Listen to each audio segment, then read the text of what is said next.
তার মাঝখানে তো আরো একটা ইলেকশন আছে, সে এই ইলেকশনে বিএনপি এখন সরকারে আছে, তো মাঝখানের ইলেকশনে কারা সরকার গঠন? মাঝখানের ইলেকশনে আমরা অ্যাটলিস্ট বিরোধী দল তখন সরকারে কে থাকবে? সরকার কে থাকবে এটা ডিপেন্ড করবে। এটা বিএনপি কতটুকু রাজনীতি করতে পারে, জামাত ইসলাম কতটুকু রাজনীতি করতে পারে, এনসিপি কতটুকু রাজনীতি করতে পারে, কার সম্ভাবনা বেশি, জনগণ কাকে সমর্থন দেয়, সবকিছু মিলিয়ে। তবে আগামী নির্বাচনে আমি দেখি যে অ্যান্টি ইনকামবেন্সি একটা ফ্যাক্টর আছে। এই নির্বাচনেও বিএনপি তো খুব বড় মার্জিনে, ভোট শেয়ারের দিক থেকে খুব বড় মার্জিনে কিন্তু তারা জিতে নাই। ফলে এই মার্জিনটা কমে আসবে বিএনপির, স্বাভাবিকভাবেই কমে আসারই কথা।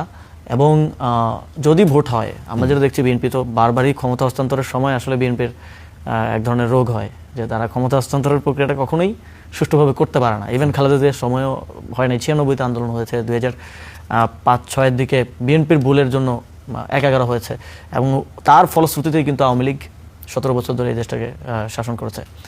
তো তারা আসলে কতটুকু সুষ্ঠু নির্বাচন দিবে সেটাও একটা প্রশ্ন থেকে যায়। কিন্তু আমি দেখি যে বিএনপির সরকার গঠন করাটা কঠিন হবে আগামী 5 বছর পরে, যদি না তারা রাষ্ট্রযন্ত্র, ইলেকশন কমিশন সবকিছু দখল করে আওয়ামী স্টাইলে নির্বাচনটা না করে, তাহলে তাদের সরকার গঠন করাটা কোয়াইট কঠিন হবে। সেই জায়গায় সরকার গঠন করার সম্ভাবনা কার? জামাতে করতে পারে, আমরাও করতে পারি, এনসিপিও হতে পারে। আমরা তো 36 সালের মধ্যে বলেছি, আমরা তো বলি না যে 36 সালে। আচ্ছা, আশাবাদী আপনারা।